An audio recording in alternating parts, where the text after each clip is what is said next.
کہ زندگی میں جو کسی بندے کو کامیابی حاصل ہوتی ہے وہ رب تعالیٰ کی مدد سے حاصل ہوتی ہے۔ اگر رب تعالیٰ مددگار ہو تو پھر کوئی چیز بھی رستے میں رکاوٹ نہیں بنتی، اور اگر مالک کریم کو منظور نہ ہو تو انسان بہترین سیاستدان ہو، اچھا ایڈمنسٹریٹر ہو، اس کا ذہن بڑی وسعت رکھتا ہو، بڑی اچھی پلاننگ کرنا جانتا ہو، سارا کچھ ہو، تو بندہ ناکام ہو جاتا ہے۔ مسلمانوں کو جتنی کامیابیاں ملی ان کا پس منظر صرف اتنا تھا کہ اللہ تبارک و تعالی نے اپنے بندوں کی مدد فرمائی، اور اب تعالیٰ نے قرآن مجید میں اس حقیقت کا بیان کیا، فرمایا بل اللہ مولاکم، فرمایا بلکہ اللہ تمہارا مولا ہے، وَهُوَ خَيْرُ النَّاصِرِينَ، اور وہ بہترین مددگار ہے۔ وہ جو رب تمہارا مولا ہے وہ بہترین مددگار ہے، اور اگر وہ مدد کرے تمہاری، سورہ آل عمران میں آگے جا کے ارشاد فرمایا اگر اللہ مدد کرے تو پھر تم پر کوئی غالب نہیں آ سکتا، اور اگر وہ تمہاری مدد چھوڑ دے تو پھر کوئی تمہاری مدد کر سکتا؟ کوئی مدد نہیں کر سکتا۔ بدر کی جنگ بھی اور فتح مکہ بھی رمضان المبارک میں ہوا ہے۔ میں دونوں پر غور کر رہا تھا تو ایک نیا مضمون میرے ذہن میں آنے لگا۔ بدر کی جو جنگ ہے اس میں بھی ایک عجیب انقلاب آیا ہے کہ 313 نے 1000 سے مقابلہ کیا، اور جن 1000 سے مقابلہ کیا وہ اسلحے سے لیس تھے، اور یہ جو 313 ہیں ان کے پاس 6 زرہیں، 8 تلواریں، چند گھوڑے، لیکن اللہ نے کامیابی دی تو خود رب نے بیان کیا کس طرح دی، فرمایا وَلَقَدْ نَصَرَكُمُ اللَّهُ بِبَدْرٍ وَأَنْتُمْ أَذِلَّةٌ۔ وہ کامیابی اس طرح ملی ہے کہ رب نے تمہاری مدد کی تھی، تم تو کمزور تھے، اللہ نے بدر میں تمہاری مدد کی، تم جیت گئے۔ وَلَقَدْ نَصَرَكُمُ اللَّهُ بِبَدْرٍ وَأَنْتُمْ أَذِلَّةٌ، اللہ نے بدر میں تمہاری مدد کی، تم تو کمزور تھے۔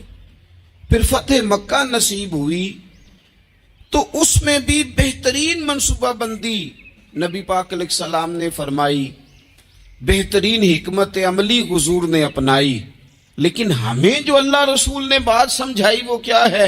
اذا جاء نصر اللہ والفتح، فرمایا جب اللہ کی مدد آئی اور فتح نصیب ہو گئی۔ یہ اللہ نے مدد فرمائی تمہاری، یہاں بھی فتح مکہ بھی اللہ کی مدد سے، جنگ بدر بھی اللہ کی مدد سے۔ وہ جو مدد ہے اللہ تعالیٰ کی، جب وہ ہم یہ کرتے ہیں کہ ہم اپنی ساری زندگی سیاست کی نظر کرتے ہیں۔ ہماری سیاست صرف ملک میں نہیں ہوتی، ہماری سیاست خاندان میں بھی ہوتی ہے، ہم گھر کے اندر بھی سیاست کرتے ہیں، ہم کسی خاص طریقے سے لوگوں کو اپنے پیچھے چلانا چاہتے ہیں، ہم ایک خاص اسلوب اختیار کرتے ہیں کہ لوگ ہمارے پیچھے چلیں۔ اس کا نقصان ہمیں یہ ہوتا ہے کہ سیاست جو ہوتی ہے یہ شطرنج کے ہیر پھیر کی طرح ہوتی ہے، تو اس کے راز بڑی جلدی کھلنے لگ جاتے ہیں، پتہ چل جاتا ہے کہ بندہ مخلص نہیں تھا، سیاست کر رہا تھا، طریقے سلیقے سے اس نے جوڑ کے رکھا ہوا تھا۔ ہم ہر جگہ سیاست کے بل بوتے پر چیزوں کو لے کے چلنا چاہتے ہیں، سیاستیں ناکام ہو جاتی ہیں، سیانے لوگ فیل ہو جاتے ہیں، بچتا صرف وہی ہے جس کے پیچھے رب تعالیٰ کی مدد شامل حال ہوتی ہے۔ اپنی زندگی کے اندر ہم جو کچھ بھی کر رہے ہیں، جس شعبے سے بھی ہمارا تعلق ہے، آج ہم نے اس بات پہ غور کرنا ہے کہ پہلے تو یہ غور کر لیں کہ جو کام ہم کر رہے ہیں کیا وہ کام ایسا ہے کہ اس میں اللہ کی مدد ہمیں ملے گی؟ اگر آپ کوئی معاذ اللہ ناجائز کام کر رہے ہیں، فعل حرام کا ارتکاب کر رہے ہیں، تو اس میں تو مدد الہی آئے گی نہیں۔ پہلے تو یہ دیکھیں جو کر رہے ہیں وہ کام مدد الہی والا ہے، اور اگر اللہ تعالیٰ کی مدد والا وہ کام ہے پھر اس پر غور کریں کہ کیا ہم نے مالک سے مدد کا سوال کیا ہے، ہمیں مدد میسر آ رہی ہے۔ وہ میں نے بزرگوں سے ایک بات سنی تھی، وہ بڑی یاد رہ گئی۔ وہ فرمایا کرتے تھے قابلیت بھی بڑی چیز ہے لیکن قبولیت سب سے بڑی چیز ہے۔ قابل ہونا بھی بڑی بات ہے لیکن زیادہ بڑی بات یہ ہے کہ اس کی بارگاہ میں قبول بھی ہے کہ نہیں۔ اپنی زندگی میں اللہ کی مدد کی طرف بڑھیں، مالک کی مدد کا حصول اختیار کرنے کی کوشش کریں، اللہ کے ساتھ اپنے آپ کو جوڑیں۔ اگر اللہ کی مدد نصیب ہو، یہ جو ہم جتنا ڈرتے رہتے ہیں، سہمے رہتے ہیں، پریشان رہتے ہیں کوئی کیا کر دے گا، ہمارے ہاں نا ہر شعبے میں معاذ اللہ ایک مافیا ہے، الا ماشاء اللہ۔ وہ مافیا کہتا ہے میرے ساتھ ملو گے تو میں چلنے دوں گا، ورنہ میں نہیں چلنے دوں گا، مارکیٹ میں آ ہی نہیں سکتا فلانا بندہ، چونکہ یہاں ہمارا قبضہ ہے۔ اور میرے بھائی پھر بہت سارے لوگ جن کی نیتیں اور ارادے بڑے اچھے ہوتے ہیں شروع میں، وہ بھی اس مافیا کا شکار ہو جاتے ہیں اور ان کے رنگ میں رنگ جاتے ہیں۔ یاد رکھنا، کسی شخص کی بلیک میلنگ کا کبھی شکار نہ ہونا، کبھی کسی کی میٹھی اور مسجع مکفہ باتوں کا شکار نہ ہونا۔ کوئی کیا کر سکتا ہے اگر اللہ مددگار ہو تو؟ جس کو رب کریم اٹھانا چاہے اسے کوئی گرا سکتا ہے؟ ہم یہ ڈرے ڈرے سہمے پریشان فیصلہ کرنے کی طاقت نہیں، مجھے چلنا چاہیے کہ نہیں، اٹھنا چاہیے کہ نہیں، کرنا چاہیے، اٹھ باندھ کمر کیوں ڈرتا ہے؟ پھر دیکھ خدا کیا کرتا ہے۔ حضرت عبداللہ ابن عباس فرماتے ہیں میرے نبی پاک علیہ السلام نے میری تربیت فرمائی، حضور نے میری تربیت فرمائی، اور محبوب پاک علیہ السلام نے فرمایا عبداللہ یاد رکھنا، یہ نوجوان دوست میری بات لکھ لیں، پریشان لوگ میری بات لکھ لیں، جن کے پاس قوت فیصلہ نہیں وہ اس بات کو لکھ لیں۔ حضرت عبداللہ ابن عباس فرماتے ہیں میرے نبی پاک علیہ السلام نے مجھ سے فرمایا تھا عبداللہ سن، اگر ساری دنیا مل کے تیرا کوئی نفع کرنا چاہے کر نہیں سکتی جب تک میرے رب کی رضا نہ ہو، اور فرمایا ساری دنیا مل کے تیرا کچھ بگاڑنا چاہے تو عبداللہ بگاڑ نہیں سکتی جب تک رب کریم کی حکمت کا تقاضا نہ ہو۔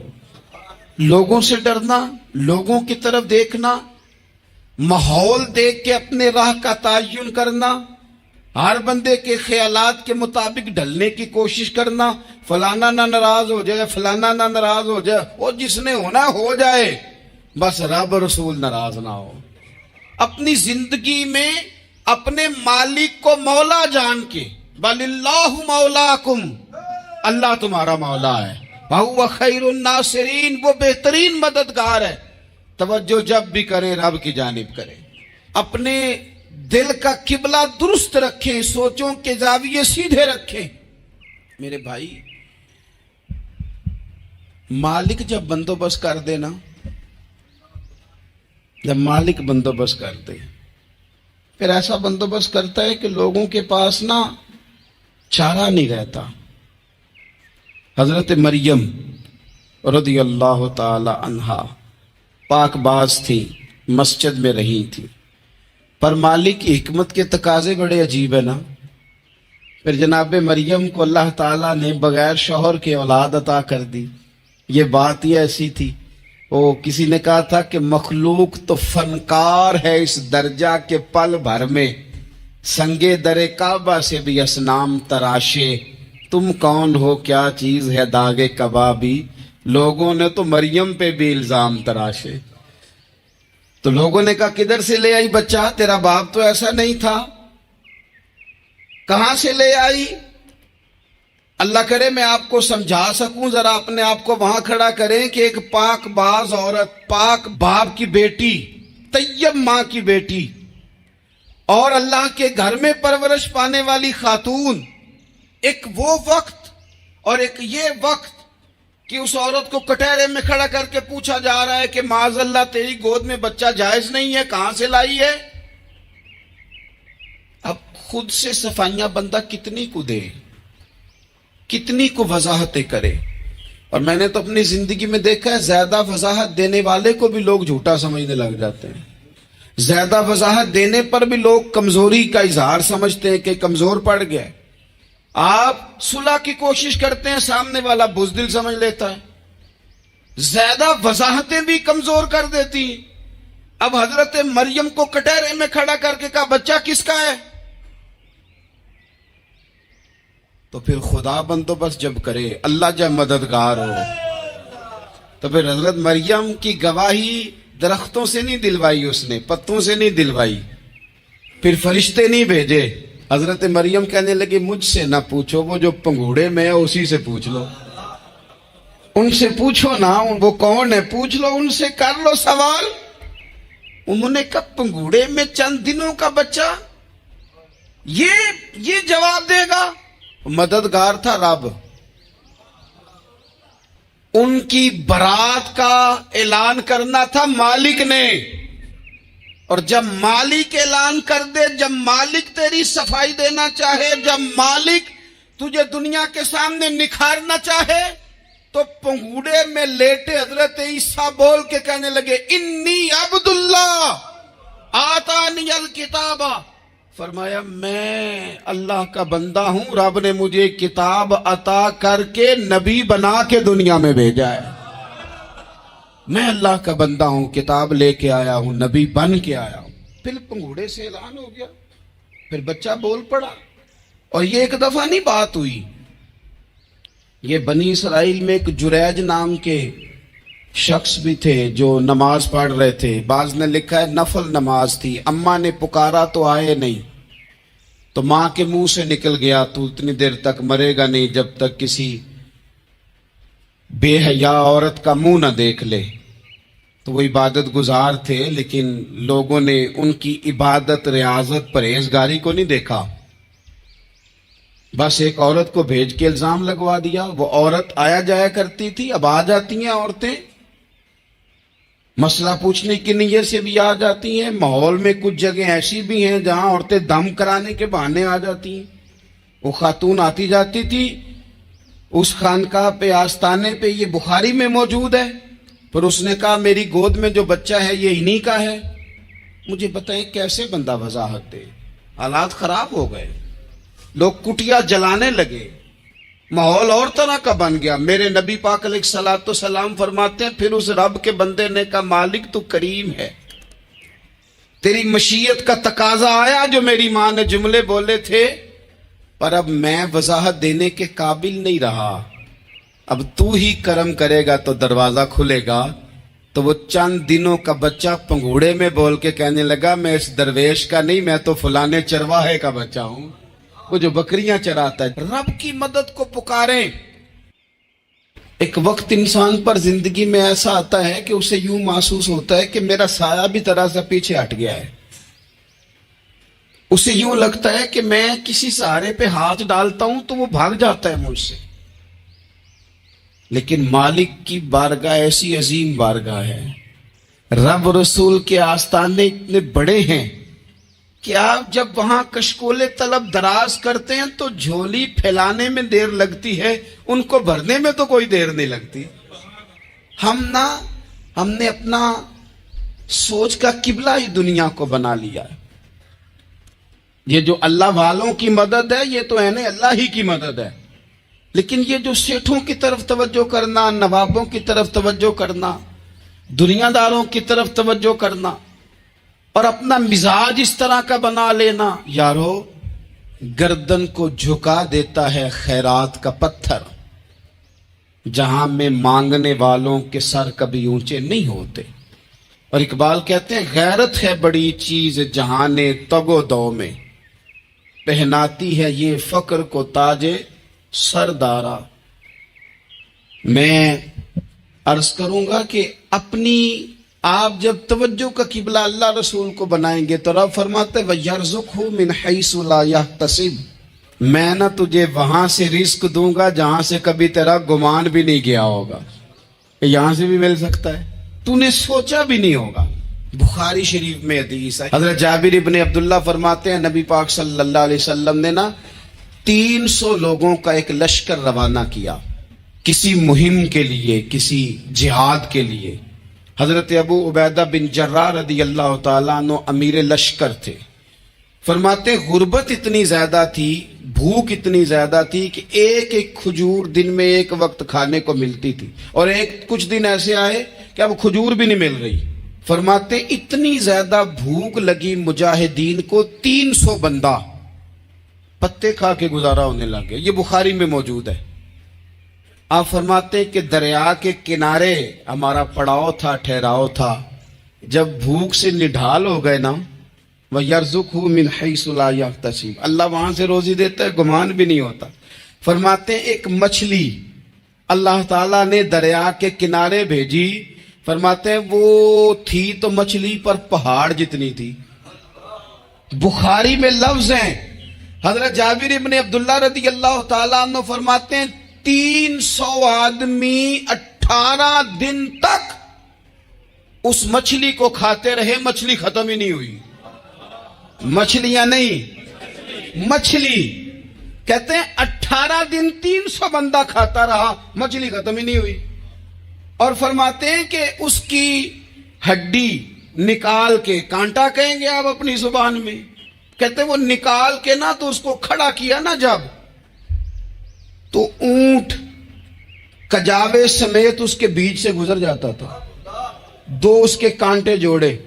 فرماتے ہیں وہ اس کا گوشت ہم کھاتے تھے اور اس کی چربی بطور تیل کے ہم جسموں پہ ملتے تھے، بیماروں کو اس سے سکون آتا تھا، تندرستی شفا ہوتی تھی۔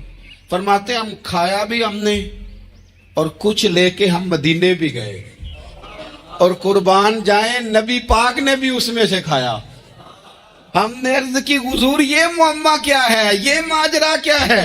تو محبوب نے فرمایا تمہارے پاس غذا نہیں تھی، رب نے تمہارے لیے بندوبست کیا ہے، اللہ نے تمہیں دیا ہے۔ مکان شروع کر لیا، ایک صاحب نے وہ مکان بنانے لگے، آپ وہ حساب لگا رہے ہیں، کہتے ہیں میرے پاس اتنے پیسے ہیں، اتنے میں نے فلانے دوست سے کہنا ہے اس نے دے دینے، اتنے فلانے رشتہ دار سے کہنا ہے اس نے دے دینے، اتنے فلانے سے کہنا ہے اس نے دے دینے۔ یہ ساری کاپی بنا کے مکان شروع کر لیا۔ جو روز کہتا تھا نا کوئی حکم ہو جاتے 10 سب سے پہلے اس کو کہا میاں پیسے چاہیے دن، وہ کہندا ہو کل ہی منڈا ٹوریا ہے، کہتے تو پرسوں 10 داتے لب جانے سن۔ میں آپ کو اپنے تجربے کی بات بتا رہا ہوں۔ جن لوگوں کا خیال ہوتا ہے نا کہ آپ سٹارٹ کریں فلانا کام، ہم آپ کے ساتھ ہیں، اللہ کا ہی کوئی نظام ہے، وہ بالکل بھی نہیں ساتھ ہوتے۔ لیکن ایسا نہیں ہے کہ کوئی ساتھ نہیں ہوتا، اللہ تعالیٰ بڑے اسباب پیدا کرتا ہے، وہاں سے دیتا ہے جہاں سے گمان بھی۔ ہمارا یہ ذہن بن جاتا ہے ہم ساری اپنے حساب سے چلتے ہیں، اتنے رشتہ داروں سے، اتنے، کون آپ کے ساتھ چلے گا؟ سوال ہی نہیں پیدا ہوتا۔ یہ سارے کام چھوڑ کے سب سے پہلے 2 رکعتیں پڑھو، اپنے رب کی بارگاہ میں، رسول کائنات کی بارگاہ میں گزارشات اور استغاثے پیش کرو، وہاں سے خیر طلب کرو۔ دنیا دار کیا دیں گے، کیا دے سکتے ہیں، کیا حیثیت ہوتی ہے کسی؟ اللہ کہتا ہے وہاں سے دوں گا۔ تو جو اللہ مال دے وہ لینا چاہیے کہ رشتہ داروں کا مال دیکھنا چاہیے؟ جو اللہ دے وہ لینا چاہیے کہ سیٹھوں نوابوں کی جیبیں دیکھنی چاہیے؟ جو اللہ دے وہ قبول کرنا چاہیے یا دیکھنا چاہیے کون سا آدمی کہاں پہنچ گیا؟ چھوڑو، اپنی مٹی پہ چلنے کا سلیقہ سیکھو۔ کسی کے سنگ مرمر پہ چلو گے تو پھسل جاؤ گے، پھسل جا۔ اس پر ایک اور بات عرض کر دوں، صحیح بخاری سے، مسلم سے ایک اور بات۔ کچھ چیزیں ایسی ہیں جن سے اللہ کی مدد آتی ہے، مدد ملتی ہے۔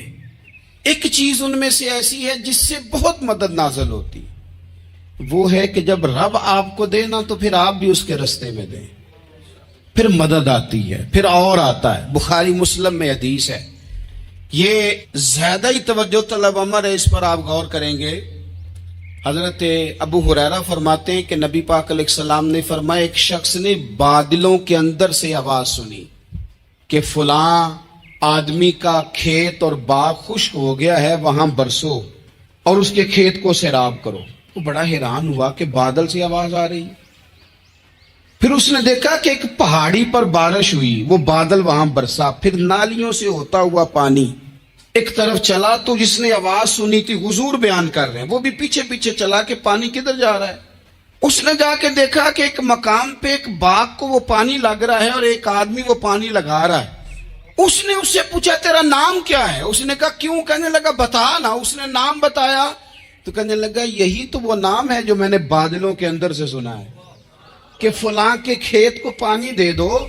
اس نے کہا یار تو کیا عمل کرتا ہے کہ اسپیشل تیرے لیے بارش برسے؟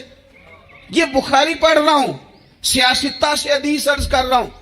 اس سے پوچھا تو کیا کام کرتا ہے کہ جناب اللہ تبارک و تعالیٰ کا حکم کرم آیا، کہ خاص تیرے لیے پانی برسے اور تیرے کھیت کو سیراب کرے، تو اس نے کہا چھوٹا ذمہ دار ہوں، پر جب فصل اگتی ہے تو 3 حصے کرتا ہوں، ایک حصہ اپنے بال بچوں پہ، بہن بھائیوں پہ خرچ کرتا ہوں، ایک حصہ پورا، اور ایک حصہ دوبارہ کاشتکاری پہ لگاتا ہوں، اور تیسرا حصہ خالص میں نے مسکینوں، یتیموں اور غریبوں کے لیے رکھا ہوا ہے۔ وہ جو تیسرا حصہ، اللہ کرے آپ سمجھے، وہ رب کے بندوں پہ تیسرا حصہ خرچ کرتا ہے نا، تو کریم مالک نے فرمایا جہاں سے غریب کا حصہ جاتا ہے وہ کھیت خشک نہیں رہنا چاہیے، وہ جہاں سے مسکین روٹی کھاتے ہیں وہ خشک نہ رہے، جہاں سے یتیموں کو کچھ آتا ہے کہیں اس کی فصل رہ نہ جائے۔ میں اور آپ بھی اگر اپنے مال میں مسکینوں، یتیموں، غریبوں کے حصے رکھ لیں گے تو فصلیں خشک نہیں رہیں گی، ان کے اندر تازگی آئے گی، نور آئے گا، کرم آئے گا، خاص کر خدا کی رحمت برسے گی۔ مدد اللہ سے چاہیں، اپنی توجہات کا مرکز رب رسول کی ذات کو بنائیں، پھر آپ محسوس کریں گے کہ بڑی جلدی اللہ تعالیٰ کی مدد آنے لگی ہے۔ کبھی آپ صرف کہہ دیں نا میرا رب میرے ساتھ ہے، اس لفظ میں اتنی طاقت ہے کہ دشمن ویسے زہر ہو جاتا ہے۔ زندگی میں کسی سے بھی لڑائی ہو تو اچھی طرح سوچ لیں کہ اللہ اس طرف ہے یا اس طرف ہے۔ اگر آپ زیادتی پہ ہیں تو پھر رب مظلوم کی جانب ہے۔ اگر اللہ کی مدد آپ کے ساتھ ہے تو دنیا کی کوئی طاقت آپ کو گرا نہیں سکتی، اور اگر آپ مظلوم کے مقابلے میں ظالم بن کے آپ کھڑے ہو گئے ہیں اور آپ نے رویہ وہ اختیار کیا ہے کہ جس میں مدد نہیں آئے گی، تو پھر یاد رکھ لیں کہ آپ کوئی بھی ہیں، کہاں بھی ہیں، آپ کمزور ہیں۔ طاقتور تھے ابتدائے اسلام میں، ظاہری طاقت تھی کفار مکہ کے پاس، وہ ڈنڈوں سے مارتے تھے غریبوں کو، ان کے ہاتھوں میں ڈنڈے تھے، پر خدائی طاقت ان مظلوموں کے ساتھ تھی۔ صاحب زرقانی نے لکھا ہے، حضرت زنیرہ رضی اللہ تعالیٰ عنہ ایک لونڈی ہیں، غریب ہیں، ماڑے دا کی کام محمد ناس جانا یا رونا، غریب سادی بی بی اور لونڈی کنیزہ، ایک مشرک کی کنیزہ تھی، انہوں نے کلمہ پڑھ لیا، وہ ڈنڈوں سے مارتا، دروں سے مارتا، تکلیف دیتا۔ حضرت زنیرہ رضی اللہ تعالیٰ عنہ کو اتنا مارا، اتنا مارا۔ اب آپ ایک اور پہلو پر بھی غور کریں، مار بھی پڑ رہی ہے پر خدا ادھر ہی ہے، اللہ کی مدد ادھر ہی ہے۔ رب کہتا ہے کہ پہلے تو صبر کرنا، ان اللہ مع الصابرین، تو صبر کرے گا تو پھر رب کی معیت ملے گی، ذرا ٹھہرنا، تو تھوڑا ڈٹنا۔ ان الذین قالوا ربنا اللہ ثم استقاموا تتنزل علیہم الملائکہ، تو کہے اللہ میرا رب ہے، پھر تو پہلے ڈٹ، پہلے تو نے ڈٹنا ہے۔ ثم استقاموا، جو ڈٹ گیا، تتنزل علیہم الملائکہ، ڈٹنے والے کے لیے مدد آتی، پہلے تھوڑا ٹھہرنا پڑتا ہے، پہلے تھوڑا صبر کرنا پڑتا ہے، حوصلہ کرنا پڑتا، اس کے بعد مدد آتی۔ مار پڑ رہی ہے، مارا جا رہا ہے، حضرت زنیرہ کو ان کا مالک جو ہے ظاہری آقا وہ مار رہا ہے، یہ کنیزہ ہے، اتنا مارا، اتنا مارا، ان کی بینائی چلی گئی، نظر آنا بند ہو گیا۔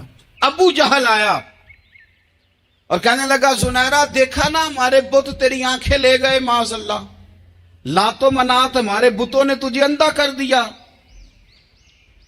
اب ایسا نہیں ہے کہ بی بی روتی جا رہی ہے، روتی جا رہی ہے، مایوسی مایوسی، معاذ اللہ، پریشانی، غریبی بڑی ہے، پوچھنے والا کوئی نہیں، یہ باتیں نہیں۔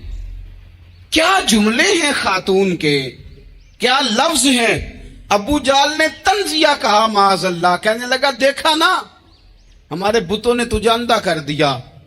تو جناب زنیرہ آنکھوں کی بینائی گئی ہے، رات کو گئی ہے، دکھ ابھی تازہ ہے، لیکن اللہ پہ جو توکل ہے، اپنے مالک سے جو رشتہ ہے وہ اتنا مضبوط ہے، اتنا طاقتور ہے، اس میں اتنی گہرائی ہے کہ حضرت زنیرہ بول کے نا